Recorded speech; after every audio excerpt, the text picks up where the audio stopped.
दोस्तों, क्या आपको पता है कि 90 के दशक के सबसे बड़े विलेन अमरीश पुरी की असली कहानी क्या थी? मोगेम्बो खुश। क्या वाकई एक हादसे ने अमरीश पुरी को बदल दिया था? और क्यों नवाजुद्दीन सिद्दीकी जैसे मंझे हुए कलाकार भी उन्हें अपना गुरु मानते थे और कहते थे कि मुझे अमरीश पुरी से बहुत कुछ सीखने को मिला? इतने रिजेक्शन झेलने के बाद भी अमरीश पुरी बॉलीवुड में कैसे टिके रहे, जबकि उनके बड़े भाई पहले से ही फिल्म इंडस्ट्री में थे?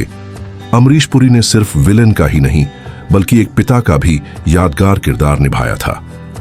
दोस्तों, आज की इस वीडियो में हम जानेंगे अमरीश पुरी की वो अनसुनी कहानी जिसे आज भी बहुत से लोग नहीं जानते हैं। दोस्तों, अगर आप बॉलीवुड में दिलचस्पी रखते हैं और पुराने नए सितारों और आने वाली फिल्मों के बारे में जानना चाहते हैं तो आप हमारे चैनल को सब्सक्राइब जरूर कर लें ताकि हमारी हर आने वाली वीडियो की नोटिफिकेशन आपको मिलती रहे। दोस्तों, अमरीश पुरी का जन्म 22 जून 1932 को पंजाब के नवांशहर में हुआ था। अमरीश पुरी एक पढ़े लिखे परिवार से ताल्लुक रखते थे। उनके पिता लाला निहाल चंद पुरी और मां वेद कौर थीं। उनके 4 और भाई थे, जिनमें से बड़े भाई मदन पुरी और चमन पुरी पहले से ही फिल्मों में एक्टर के तौर पर काम कर रहे थे। बाकी बच्चों की तरह ही अमरीश पुरी भी बहुत सीधे सादे, गहरी सोच रखने वाले और सरल स्वभाव के थे। उन्हें नाच, गाना और ड्रामा जैसी चीजें पसंद तो थीं, पर वे कभी अपनी भावनाओं को खुलकर व्यक्त नहीं कर पाते थे। अमरीश पुरी की शुरुआती पढ़ाई लोकल स्कूल में ही हुई। बाद में उनके परिवार ने उन्हें आगे की पढ़ाई के लिए शिमला के बीएम कॉलेज भेज दिया। यहाँ उन्हें बहुत कुछ सीखने को मिला। उन्होंने सीखा कि स्टेज पर कैसे परफॉर्म करना है और थिएटर में डायलॉग कैसे बोलना है। कॉलेज के कई इवेंट्स में उन्हें हिस्सा लेने का मौका मिला, जहां उन्होंने बहुत अच्छा परफॉर्म किया। एक बार तो उन्होंने रामलीला में रावण का किरदार भी निभाया था, जिसे लोगों ने बहुत पसंद किया। लोगों ने कहा कि उनकी आवाज में कुछ तो बात है, और यह सच भी था। उनकी आवाज में एक भारीपन और दहाड़ जैसी गहराई थी। बीएम कॉलेज से बैचलर ऑफ आर्ट्स की डिग्री लेने के बाद उनके भी सपने थे कि वे फिल्म इंडस्ट्री में जाएंगे और नाम कमाएंगे। 1950 में वे अपने इन्हीं सपनों के साथ मुंबई शहर आ गए, जहां उनके भाई मदन पुरी भी रहते थे। मदन पुरी ने ही उन्हें एक्टिंग में हाथ आजमाने के लिए प्रोत्साहित किया था। लेकिन जब अमरीश पुरी मुंबई आए और स्टूडियो में स्क्रीन टेस्ट दिया तो उन्हें सीधे रिजेक्शन का सामना करना पड़ा। कई डायरेक्टर्स और प्रोड्यूसर्स ने उनसे साफ साफ कह दिया कि तुम्हारा चेहरा लीड रोल के लिए आकर्षक नहीं है। यह बात कुछ हद तक सच भी थी, क्योंकि उस समय अमरीश पुरी कैमरे के सामने उतने आत्मविश्वास से भरे नहीं दिखते थे। इन रिजेक्शंस के बाद अमरीश पुरी बुरी तरह टूट गए। एक वक्त ऐसा भी आया जब उन्होंने निराश होकर मुंबई छोड़ने का फैसला कर लिया था। एक दिन वे मरीन ड्राइव पर यूं ही बैठे थे और उनके मन में तरह तरह के ख्याल आ रहे थे कि शायद यह शहर मेरे लिए सही साबित नहीं हो रहा है। लेकिन उन्होंने हिम्मत नहीं हारी। उन्होंने सोचा कि कुछ नहीं से कुछ करना बेहतर है। उन्होंने अपने सपनों को कुछ वक्त के लिए किनारे रखा और life insurance corporation of India LIC में एक क्लर्क की नौकरी कर ली। नौकरी चल रही थी, पैसे आ रहे थे और गुजारा हो रहा था।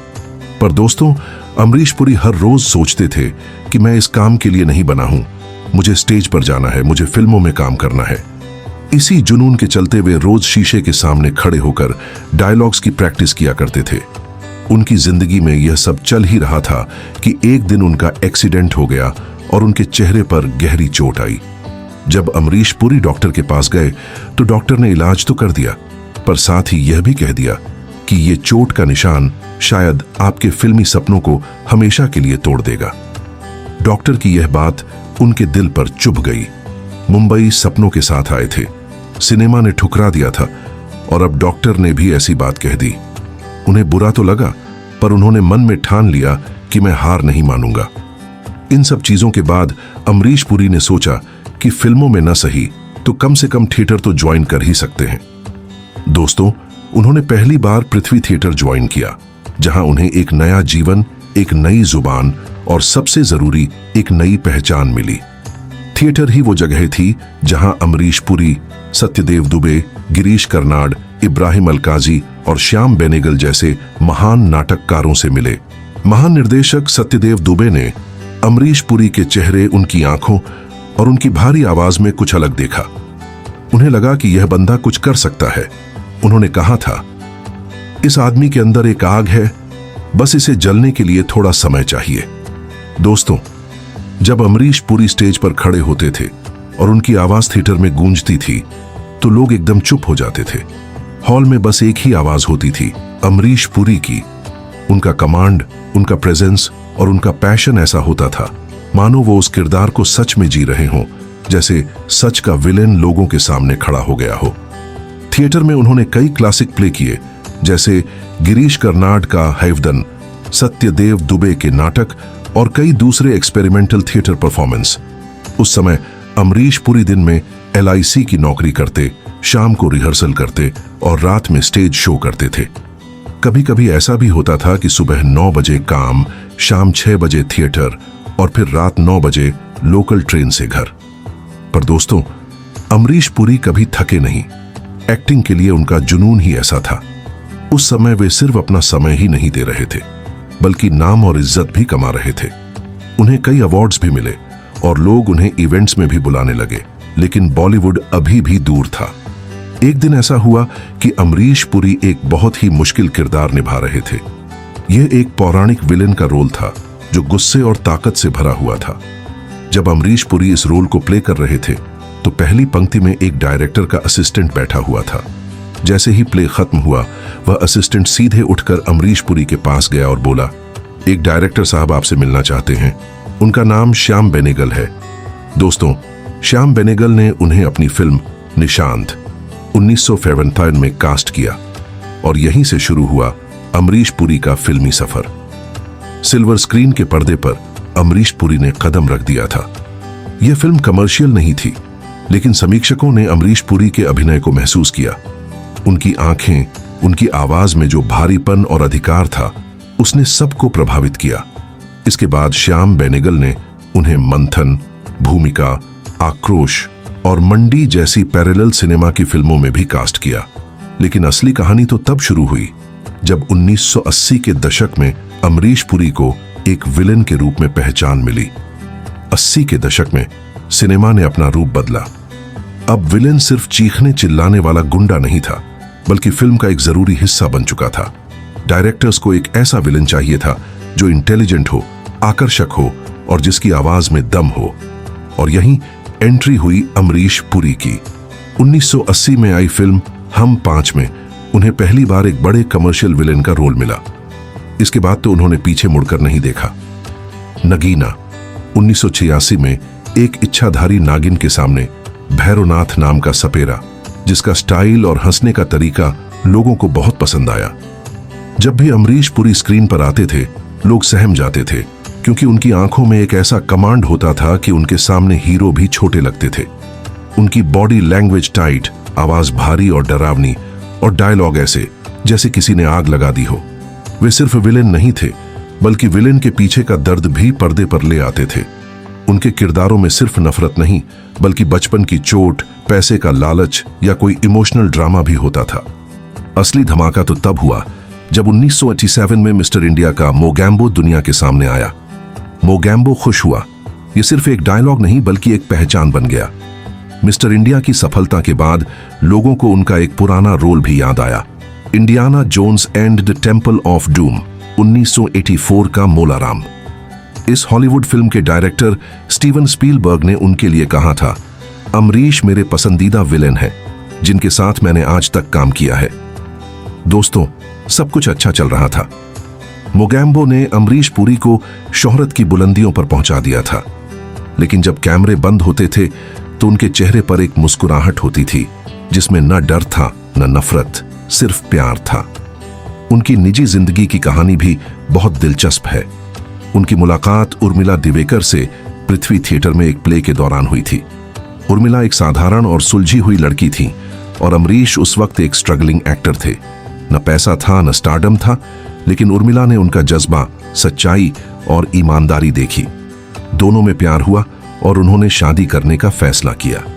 यह एक इंटरकास्ट मैरिज थी, इसलिए परिवार में कुछ विरोध भी हुआ, पर अमरीश पुरी ने कहा, मैं विलेन सिर्फ स्क्रीन पर हूं, असल जिंदगी में नहीं। उनकी शादी बहुत ही साधारण तरीके से हुई, जिसमें सिर्फ कुछ दोस्त और परिवार वाले ही शामिल थे। उनका एक बेटा है, राजीव पुरी। अमरीश पुरी अपने बेटे को अनुशासन और अच्छे संस्कारों के साथ बड़ा करना चाहते थे। वे कभी भी घर पर अपनी फिल्मी इमेज लेकर नहीं आते थे। उन्होंने घर में एक नियम बना रखा था, घर के अंदर कोई स्टारडम नहीं।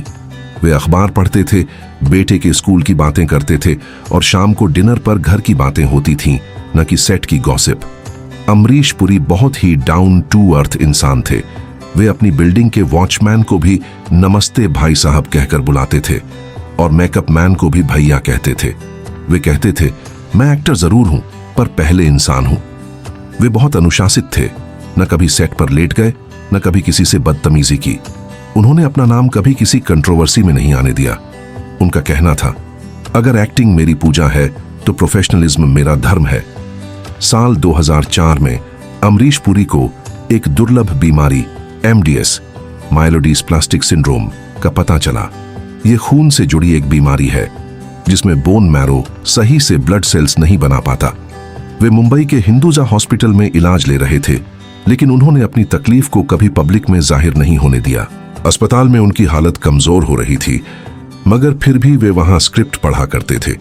उनकी आंखें डायलॉग्स के रिदम को महसूस करती थीं। उनके डॉक्टर ने कहा था, मैंने ऐसा मरीज कभी नहीं देखा जो मौत के सामने भी रिहर्सल करता रहा। 11 जनवरी 2005 की रात को उनकी हालत और बिगड़ गई और उन्हें ICU में भर्ती कराया गया। 12 जनवरी 2005 को सुबह 7:10 पर अमरीश पुरी हम सभी को छोड़कर चले गए। उस समय कोई शोर नहीं था, कोई कैमरा नहीं था, सिर्फ एक सन्नाटा था जो पूरी फिल्म इंडस्ट्री में छा गया था। उनकी उम्र 72 साल थी। उनकी अंतिम यात्रा में पूरा बॉलीवुड उमड़ पड़ा। अमिताभ बच्चन, शाहरुख खान, अनिल कपूर, सुभाष घई, नसीरुद्दीन शाह, सभी की आंखों में आंसू थे। आज उनकी आवाज की मिमिक्री की जाती है, उनके डायलॉग्स पर मीम्स बनते हैं। उनके पोते वर्धन पुरी भी एक्टिंग में आ चुके हैं, लेकिन वे कहते हैं, मैं अपने दादाजी से प्रेरित होकर आया हूं, उनकी जगह लेने नहीं। उनकी जगह लेना नामुमकिन है। अमरीश पुरी ने अपने करियर में 500 से ज्यादा फिल्में की और हर किरदार में एक अलग छाप छोड़ी। चाहे करण अर्जुन का ठाकुर दुर्जन सिंह हो, गदर का बलवंत राय, दिलवाले दुल्हनिया ले जाएंगे के चौधरी बलदेव सिंह या मिस्टर इंडिया का मोगैम्बो। नवाजुद्दीन सिद्दीकी उन्हें इंटेंसिटी का गुरु कहते हैं, तो मनोज बाजपेयी ने कहा कि उनसे सिर्फ एक्टिंग नहीं, जिंदगी जीने का तरीका भी सीखा। उनकी कहानी सिर्फ एक एक्टर की कहानी नहीं है, ये उस इंसान की कहानी है जिसने रिजेक्शन से लेजेंड बनने तक का रास्ता सिर्फ मेहनत, जुनून और अनुशासन से तय किया।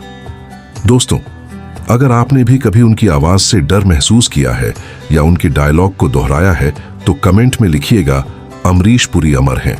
और अगर आप बॉलीवुड से जुड़ी ऐसी ही दिलचस्प कहानियां देखना पसंद करते हैं तो हमारे चैनल को सब्सक्राइब करना न भूलें।